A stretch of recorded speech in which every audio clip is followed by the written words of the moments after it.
Dear student, I hope आप सभी स्वस्थ होंगे, मस्त होंगे और पढ़ाई भी आपकी अच्छी ढंग से चल रही होगी। तो आज इस वीडियो में हम आप लोगों के लिए लेकर आए हैं क्लास 12 केमिस्ट्री के मोस्ट इम्पोर्टेंट क्वेश्चन।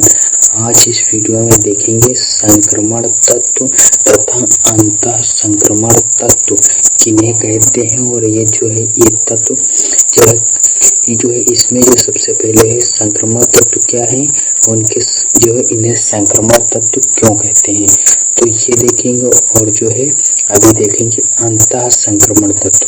तो ये दोनों जो इम्पोर्टेंट क्वेश्चन है बोर्ड एग्जाम की दृष्टि से बहुत ही इम्पोर्टेंट क्वेश्चन है।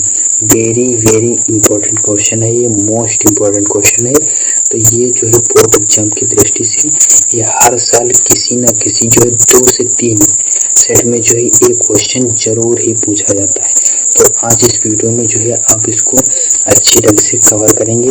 तो ये चलिए देखते हैं संक्रमण तत्व क्या है, इन्हें संक्रमण तत्व क्यों कहते हैं। तो चलिए देखते हैं इस क्वेश्चन का आंसर। तो इस क्वेश्चन का आंसर क्या है कि डी ब्लॉक के तत्वों को हम डी ब्लॉक के तत्वों को संक्रमण तत्व कहते हैं। इनका इलेक्ट्रॉनिक विन्यास करने पर अंतिम इलेक्ट्रॉन बाह्य कोश के डी उपकोश में प्रवेश करता है। अगर डी ब्लॉक तत्व को आपको पता होगा कि हम आवर्त सारणी में इस तरह आवर्त सारणी कुछ बनी होती है। इस तरह इसको हम स्ट्रक्चर थोड़ा बनाए दे रहे हैं, इसको देखिएगा। इस तरह से कुछ आवर्त सारणी बनी होती है। इस तरह आपकी कुछ आवर्त सारणी बनी होती है, और ये हो जाते हैं एस ब्लॉक, यहाँ से यहाँ तक एस ब्लॉक, पी ब्लॉक, और ये यहाँ से यहाँ तक होते हैं डी ब्लॉक। और नीचे आपको दिखती है इस तरह से ये होती है एफ ब्लॉक, ये सबसे नीचे इस तरह 2 कॉलम बने होते हैं। एंड ये एक्टिनाइड और लेंथेनाइड श्रेणी, इन दोनों श्रेणी को एफ ब्लॉक के तत्व कहते हैं। और यहाँ इन दोनों से घिरा हुआ है एस और पी ब्लॉक से, तो ये दोनों से घिरा है डी ब्लॉक। तो आप आवर्त सारणी में देखे होंगे बहुत ही अच्छी ढंग से। इसमें हमें बताने वाली कोई बात नहीं, लेकिन हम बताए दे रहे हैं एस ब्लॉक और पी ब्लॉक से ये घिरा हुआ है डी ब्लॉक। तो इसी कारण से इन दोनों से ये संक्रमित है, इन दोनों से घिरा हुआ है, इसी कारण ये संक्रमित है। तो इसी कारण से इन्हें संक्रमण तत्व कहते हैं। तो ये डी ब्लॉक के तत्वों को, तो ये आपको समझ में आ गया कि डी ब्लॉक के तत्वों को हम संक्रमण तत्व क्यों कहते हैं। तो चलिए देखते हैं और इसमें क्या लिखना है हमें। तो ये तत्व, इसमें हमने क्या बताया, ये तत्व एस तथा पी ब्लॉक के बीच में स्थित होने के कारण डी ब्लॉक के तत्वों को संक्रमण तत्व कहा जाता है, कहते हैं। तो ये आपको अच्छी ढंग से समझ में आ गया कि ये एस और पी ब्लॉक के मध्य, इसको बीच में स्थित है, इसी कारण से संक्रमण तत्व कहते हैं। इन दोनों से घिरा हुआ है, संक्रमित है, इसी कारण से इसे क्यों कहते हैं। तो आपको समझ में आ गया कि इसी कारण से इसे संक्रमण तत्व कहते हैं। तो चलिए आगे इसमें क्या लिखना है। तो आगे इसमें क्वेश्चन दूसरा पूछा जाता है इसी ब्लॉक के मध्य।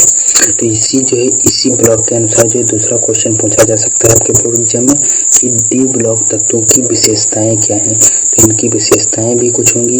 तो डी ब्लॉक के तत्वों की विशेषताएं निम्नलिखित हैं, यहाँ पर आप देख सकते हैं कि ये रंगीन आयन बनाते हैं। डी ब्लॉक के तत्व हैं ये रंगीन आयन बनाते हैं। और दूसरा पॉइंट है इनमें धात्विक चालकता होती है। डी ब्लॉक के तत्वों में क्या होती है, धात्विक चालकता होती है।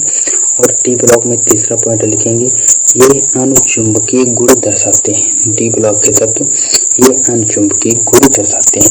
तो ये डी ब्लॉक से रिलेटेड क्वेश्चन हो गया। इसमें आंसर आपको कितना लिखना है आपको समझ में आ गया। तो अब चलिए देखते हैं अंतः संक्रमण तत्व। अभी अब इसमें क्वेश्चन है अंतः संक्रमण तत्व किसे कहते हैं। तो इस क्वेश्चन में इस क्वेश्चन का आंसर किस तरह लिखेंगे कि ऐसे तत्व जिनका इलेक्ट्रॉनिक विन्यास करने पर अंतिम इलेक्ट्रॉन एफ उपकोश में प्रवेश करता है, एफ कक्षक में प्रवेश करता है, उन्हें हम एफ ब्लॉक के तत्व या अंतः संक्रमण तत्व कहते हैं।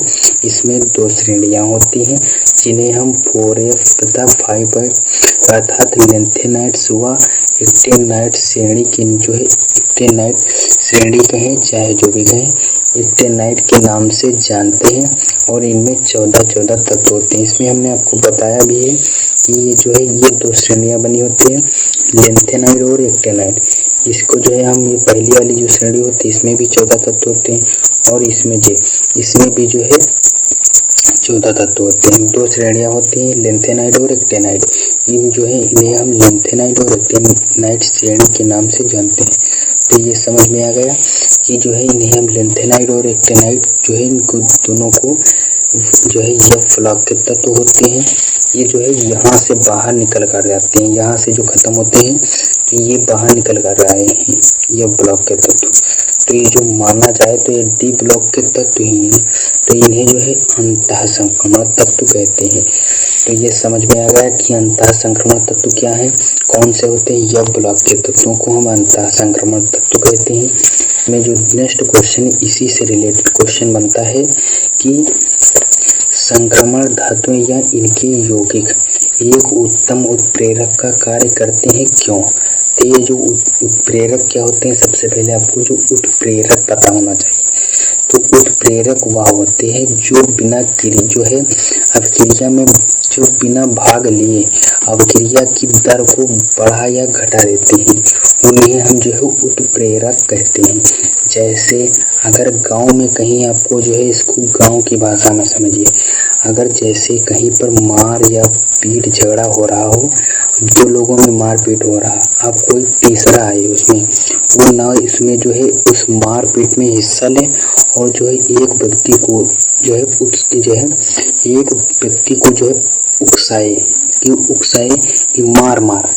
अब वह जो है वह व्यक्ति जो है कोई जो है उसमें भाग तो लिया नहीं मारपीट में, ना उसने मार किया ना कुछ किया, सिर्फ अपनी जुबान से कहा कि उसको उकसाया कि मार, इसको साले को मार।